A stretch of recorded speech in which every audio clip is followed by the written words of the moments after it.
नमस्कार, जय मल्हार. काल करमाळा तालुक्यातील वरकटणे या ठिकाणी बारामती तालुक्यातील जे भटकंती करणारे मेंढपाळ आहेत त्या मेंढपाळांवरती पालवे व मदने या परिवारावरती वरकटणे गावातील काही समाजकंटकांनी जाणीवपूर्वक हल्ला केला. त्या हल्ल्यामध्ये महिलांना प्रचंड बेदम मारहाण करण्यात आली, रक्तबंबाळ करण्यात आलं, पुरुषांना मारहाण करण्यात आली, लहान मुलींना मारहाण करण्यात आली, लहान मुलींचं लैंगिक विनयभंग करण्याचा प्रयत्न केला. हे अतिशय गंभीर बाब आहे. मी या घटनेचा निषेध करतो. मुख्यमंत्री देवेंद्र फडणवीसांना विनंती करतो, फडणवीस साहेब तुम्ही थोडं धनगर समाजाच्या बाबतीमध्ये जी काही आपली कठोर भूमिका आहे ती आता समाजाला कळलेली आहे की तुम्ही दगडाला पाझर फुटल पण तुम्हाला पाझर फुटणार नाही. आणि एक तरी निर्णय या समाजाच्या हिताचा घ्या. उगाच आपलं बैठकी घ्यायच्या, तोंडाला पानं पुसायची, हा कुठंतरी उद्योग बंद करा. आणि महाराष्ट्रामध्ये काम करणाऱ्या सामाजिक संघटना असतील, यांनी कधीही मी महाराष्ट्रात ऐकलं नाही की एखाद्या मेंढपाळ कुटुंबावरती हल्ला झाला आणि म्हणून एखादी इतर समाजाची संघटना पुढे आली, इतर चळवळीतील संघटना पुढे आली आणि त्यांनी या मेंढपाळांचं संरक्षण केलं. का? हे मानव नाहीत? यांना भावना नाहीत? फक्त धनगर समाजानेच पुढे यायचं, त्या मेंढपाळांचं संरक्षण करायचं, त्यांना आधार द्यायचं काम करायचं. हे महाराष्ट्रातील शाहू फुले आंबेडकरांचा विचार जोपासणाऱ्या वैचारिक पातळीवरच्या जे काम करणाऱ्या संघटना आहेत यांनाही शोभतं. आज महिलांवरती हल्ले होतात, महिलांचं शोषण होतंय, बलात्कार होत आहेत. अशा वेळेस अंजली दमाने कुठे? कुठं आहेत सुषमा अंधारे? ह्या महिला नाहीत? ह्यांचे प्रश्न नाहीत? नवनीत राणा कुठे आहेत? चित्रा वाघ कुठे आहेत? रुपाली ठोंबरे कुठे आहेत? का फक्त जिथं टीआरपी मिळतो, प्रसिद्धी मिळते तिथंच नेतृत्व करायचं, तिथंच आपलं टीव्ही चॅनलवरती येऊन बेलगाम आपलं तोंड सोडायचं? हे कुठेतरी बंद झालं पाहिजे. आणि महाराष्ट्रामध्ये ज्या भटक्या विमुक्त समाजातील असंख्य महिला आहेत त्यांना गावागावामध्ये गावगुंडांकडून, समाजकंटकांकडून प्रचंड त्रास दिला जातो, त्यांच्यावर बळजबरी केली जाते. असा प्रसंग राज्यामध्ये आज नवीन नाहीये, रोज असे प्रसंग आहेत. परंतु आपल्याला या प्रसंगातून टीआरपी नाही ना मिळणार, कारण हे खरं सामाजिक कार्य आहे.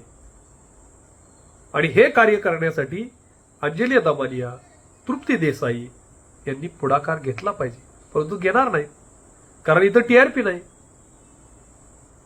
हे समाजासाठी डोंग करणं बंद करावं आणि वस्तुस्थितीवर खऱ्या महिला ज्या शोषणाच्या बळी आहेत त्यांच्यासाठी काम करावं.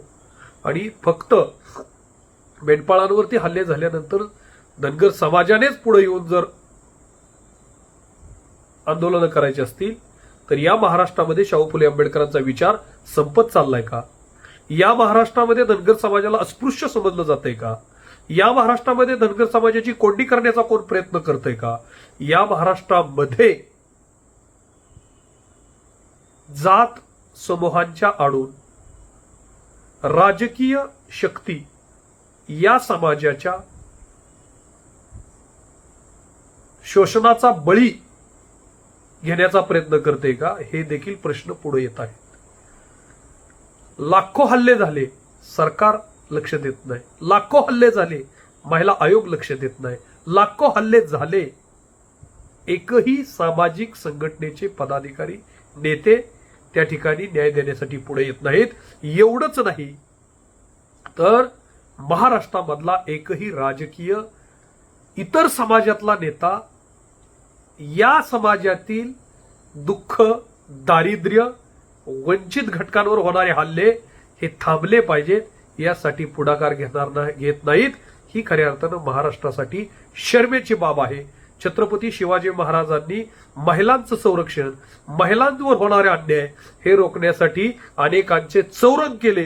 हे चौरंग करण्याची वेळ गावगाड्यातल्या जो कोणी माजलेले प्रस्थापित गावगुंड आहेत त्यांचा चौरंग करण्याची वेळ आज आलेली आहे आणि तो चौरंग देवेंद्र फडणवीस आपण शासनाच्या स्टाईलनं करत असाल तर निश्चितपणे आम्ही तुमचं समर्थन करू.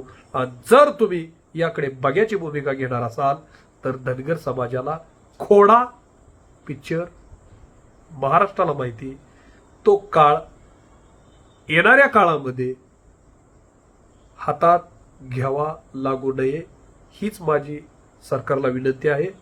आज या संदर्भामध्ये गुन्हा दाखल झाला, पण गुन्हा दाखल झाला याचा अर्थ हल्ले थांबले नाहीत. तर या मेंढपाळांसाठी कडक अॅट्रॉसिटी ऍक्ट अंतर्गत कायदा आणणं आणि त्यांच्या संरक्षणासाठी सरकारने हे गांभीर्याने दखल घेणं ही गरज आहे. गुन्हा दाखल झाला, आरोपींना शासन होईल, परंतु हल्ले थांबणार नाहीत. कारण हा भटकंती करणारा समाज आहे. भटकंती करणारे फक्त धनगरच नाहीत तर अनेक महाराष्ट्रामध्ये लाखो समाज असे आहेत की त्या समाजाला आपल्या उदरनिर्वाहासाठी या गावातून त्या गावामध्ये रोज स्थलांतरित व्हावं लागतं.